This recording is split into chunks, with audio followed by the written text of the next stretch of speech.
Today I am going to explain one relevant topic from financial analysis and planning, that's ratio analysis. Ratio analysis was perhaps the first financial tool developed to analyze and interpret the financial statements and is still used widely for this purpose. I will tell you an example about the significance of ratio analysis. Suppose company A and company B. Here, company A has earned a profit of rupees 50 crore and B has earned rupees 100 crores. One question for you. Which company is better? Company B? Okay, before you answer, let's check one thing. Have you compared the profit earned by this company with the level of investment made to earn that profit? For instance, company A had spent about rupees 100 crores to earn rupees 50 crores profit and company B had spent about rupees 500 crores to earn rupees 100 crores profit. So, it's clear that profitability of company A is higher than B, right? That is, profit earned to the investment ratio is higher for company A, that is 50%. 50 divided by 100, that is 50%, compared to company B, that's only 20%, that is 100 divided by 500, that is only 20%. Here one should look at the profitability and not just profit figures. That is, one has to look into appropriate ratios, not just absolute figures for comparison. So here is the relevance or significance of ratio analysis, which is highly helpful for understanding the financial results better. In this video, my intention is to discuss different types of financial ratios, its use, and to analyze the ratios from perspective of investors, lenders, suppliers, managers, in order to evaluate the profitability and financial position of an entity. Here we have four major classification for ratios. First one, liquidity ratios or short-term solvency ratios. Secondly, leverage ratios or long-term solvency ratios. Thirdly, activity ratios, it's also called efficiency ratios, performance ratios, turnover ratios, and fourth one, profitability ratios. Here, leverage ratios bifurcated into capital structure ratios and coverage ratios, and last one, profitability ratios, is divided into, it's related to sales, related to overall return on investment, required for analysis from owner's point of view, and related to market valuation or investors. In this video, we are going to discuss about liquidity ratios. What do you mean by the term liquidity? It refers to the firm's ability to meet its current liabilities when they become due. That is, liquidity of an asset means the moneyness. That is, these ratios are used to measure the liquidity position or short-term financial position of a firm. Bankers, creditors for materials are also interested in the liquidity position of an organization. So, these ratios which reflect the short-term solvency of a business unit. Okay. Once again, liquidity refers to the business entity's ability to convert its assets into cash quickly without reducing its price. So it helps in assessing an organization's ability to meet its current liabilities by using its current assets. Okay, what do you mean by current liability? They are the short-term obligations, right? They are the short-term obligations to be met within 1 year. For example, we can say short-term debt, accounts payable, sundry creditors. Okay. Then current assets, it refers to the short-term assets that can be converted to cash within a year. For example, cash, marketable securities, short-term investments, accounts receivable, prepaid expenses, and inventory. Okay, then let's see what are the important liquidity ratios. First one is current ratio.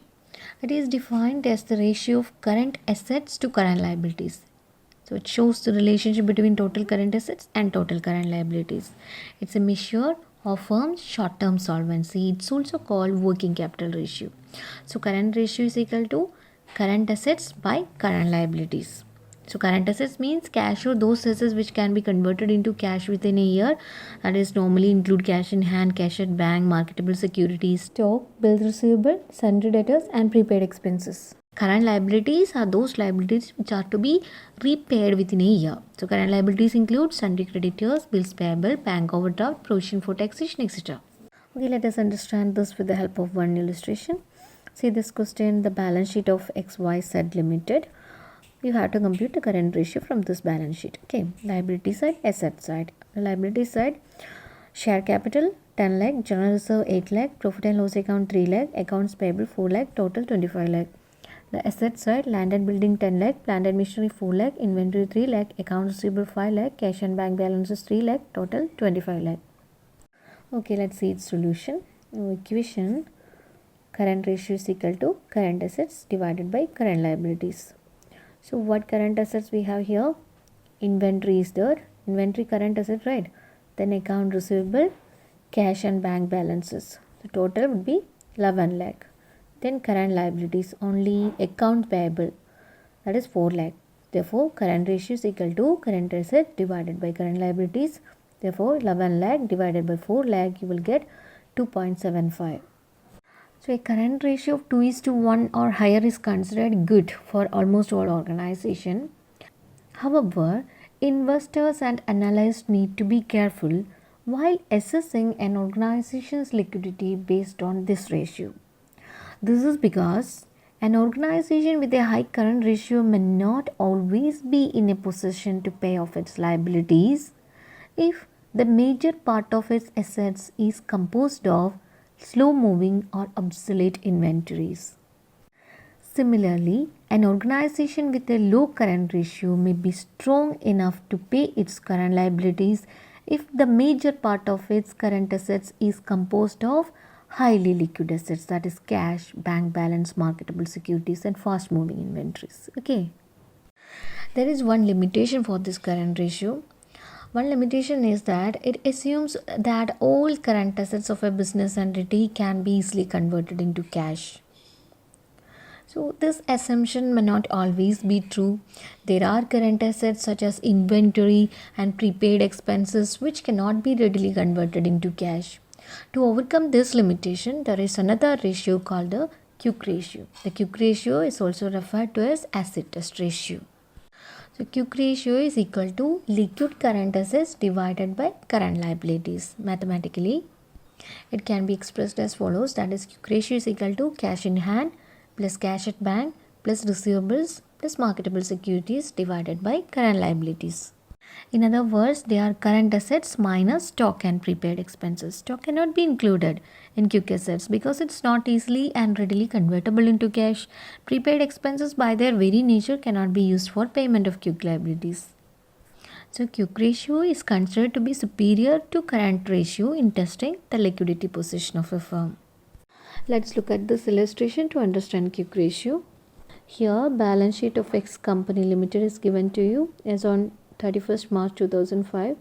You are required to calculate. Quick ratio. Only quick ratio we have to calculate. See the balance sheet, liability side, share capital is there, reserves and surplus. Share capital 20,000, reserves and surplus 16,000, debentures 10,000, sundry creditors 11,000, bank overdraft 1,000, bills payable 2,000, provision for taxation 1,000, outstanding expenses 1,000, total 62,000. Now the asset side, building 20,000, plant and machinery 10,000, stock 8,000, sundry debtors 7,000, prepaid expenses 2,000, securities 12,000, bank 2,000, cash 1,000, total 62,000. So quick ratio will be calculated as follows. First write equation. Quick ratio is equal to quick assets divided by current liabilities. We have to find out quick assets. That is cash 1,000 is the bank 2,000, then securities 12,000. Then sundry debtors 7,000. Total quick assets would be 22,000. We need to avoid stock and prepaid expenses, right? And what about current liabilities? There is sundry creditors 11,000. There's bills payable 2,000.